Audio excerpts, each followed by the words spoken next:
कहना चाहते हैं कि देखिए, भारत का संविधान इस पर स्पष्ट है।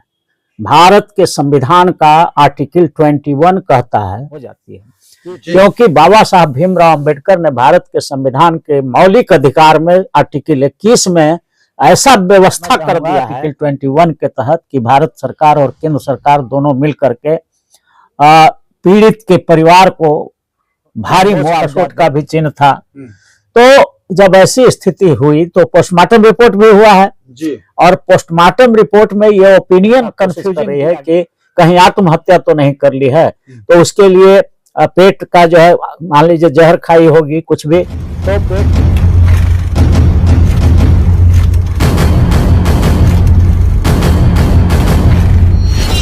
साथ हैं पटना हाईकोर्ट के वरिष्ठ अधिवक्ता अरुण कुमार कुशवाहा जी, जो कि संविधान विशेषज्ञ भी हैं। आज हम इनसे बातचीत करेंगे, जान लेंगे पटना में नीट की छात्रा का जिस तरह से हत्याकांड में नया मोड़ आ रहा है दिन प्रतिदिन, उस पे हम विचार करेंगे, उस पे हम बातचीत करेंगे। सर, क्या कुछ आपकी राय है? जिस तरह से पटना में लगातार नीट छात्रा की हत्या हुई है, उस पर लगातार बयानबाजी हो रही है, क्या कुछ कहना चाहिएगा सर? देखिए, सबसे पहले तो हम आपके चैनल के माध्यम से पूरे बिहार वासियों को, देशवासियों को, दुनिया वाले को नमो बुद्धाय, जय भीम, जय भारत करना चाहते हैं और शांति और करुणा का संदेश देश को देते हुए कहना चाहते हैं कि देखिए, भारत का संविधान इस पर स्पष्ट है। भारत के संविधान का आर्टिकल 21 कहता है कि देश के प्रत्येक नागरिक का सुरक्षा करने का जिम्मा केंद्र और राज्य सरकार का है।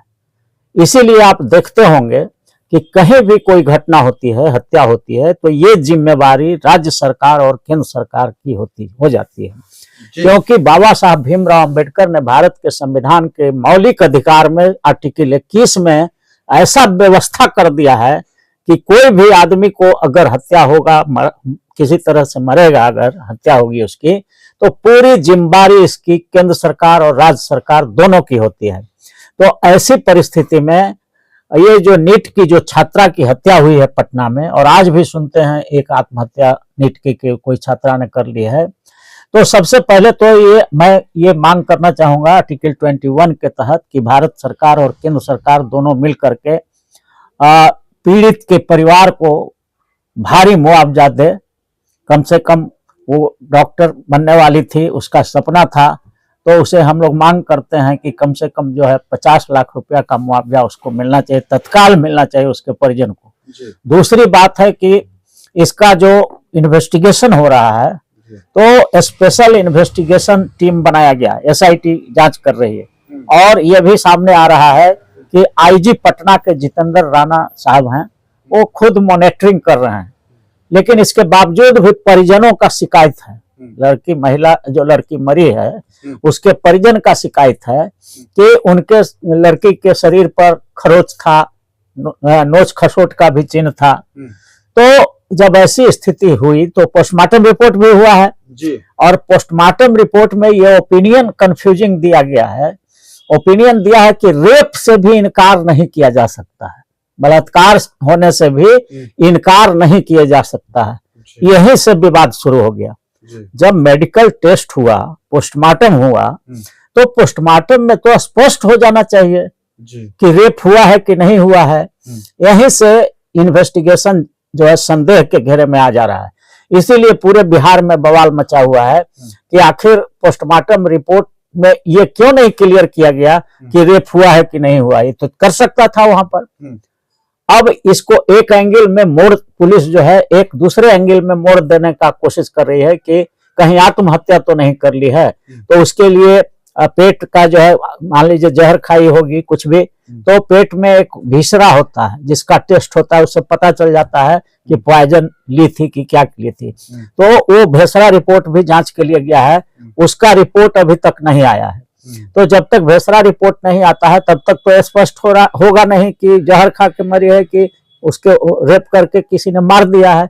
दो ही एंगल है, या तो आत्महत्या की होगी तो जहर खाई होगी, चाहे कुछ हो सकता है, या फिर उसको रेप करके लोगों ने मार दिया हो।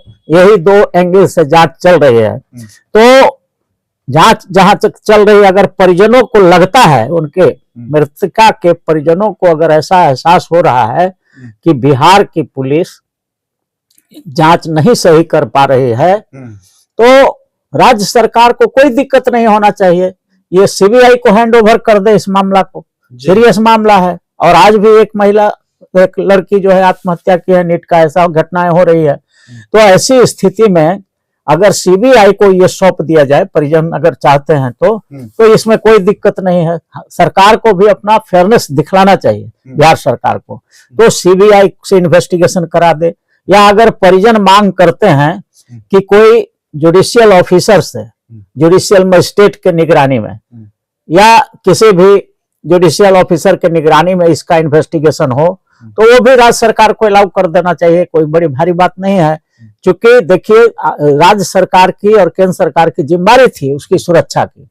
तो कहीं ना कहीं लॉ एंड ऑर्डर का फेलियर हुआ, तभी ना उसकी हत्या हुई या रेप हुआ या किसी भी तरह से हुआ, पॉइजन भी खाई है, तो भी जिम्मेदारी सरकार की थी। उसको देखना चाहिए था कि प्रेशर है, क्या है, उसके साथ कोई दबाव तो नहीं डाल रहा है, कहीं से उसको जो है सेक्सुअल हरासमेंट तो नहीं हो रहा है। तो इस तरह के failure of law and order का मामला ये है। और हम तो मांग करते हैं कि सबसे पहले उनके परिजनों को 50 लाख रुपया का मुआवजा दे दिया जाए, और उसके बाद सेकंड काम हो कि इसको एसआईटी जो इन्वेस्टिगेशन कर रही है, परिजन अगर उससे संतुष्ट नहीं है तो सीबीआई को जांच में लगा देना चाहिए। और सीबीआई पर भी अगर भरोसा नहीं है उनके परिजनों को, तो एक न्यायिक पदाधिकारी जुडिशियल इंक्वायरी भी इसका कराया जा सकता है, उसका भी इंक्वायरी करा करके और पुलिस साथ में इन्वेस्टिगेशन करे। और भेसरा रिपोर्ट और मेडिकल रिपोर्ट जो दिया है, उस डॉक्टर से पूछताछ किया जाना चाहिए कि आपने ऐसा संदिग्ध बात क्यों लिख दिया कि रेप होने से भी इनकार नहीं किया जा सकता। ऐसा पोस्टमार्टम रिपोर्ट होता है।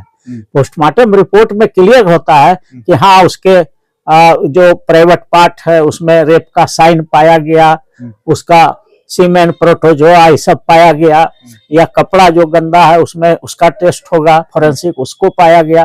तो ये सब क्लियर करना था पोस्टमार्टम रिपोर्ट में, या फॉरेंसिक लेबोरेटरी में उसके कपड़े को भेजा जाना चाहिए था। ये सब कुछ हुआ ही नहीं है। तो इसलिए शंका के दायरे में बिहार का इन्वेस्टिगेशन है, और परिजन मांग अगर करते हैं तो इसको सीबीआई से भी या जुडिशियल इंक्वायरी भी कराया जा सकता है। ये मांग हम लोग भी सपोर्ट करते हैं कि सेटिस्फैक्शन ऑफ परिजन, उनके जो परिवार के लोग हैं उनका सेटिस्फैक्शन बहुत जरूरी है, ताकि पीड़िता के परिजनों को न्याय मिल सके, पीड़िता को भी न्याय मिल सके। यही हमारे संविधान का डिमांड है। जी, अपना परिचय दे दीजिए। अरुण कुशवाहा, संविधान विशेषज्ञ, advocate, Patna high court and supreme court of India. मेरा मोबाइल नंबर है 9431002499। Thank you very much.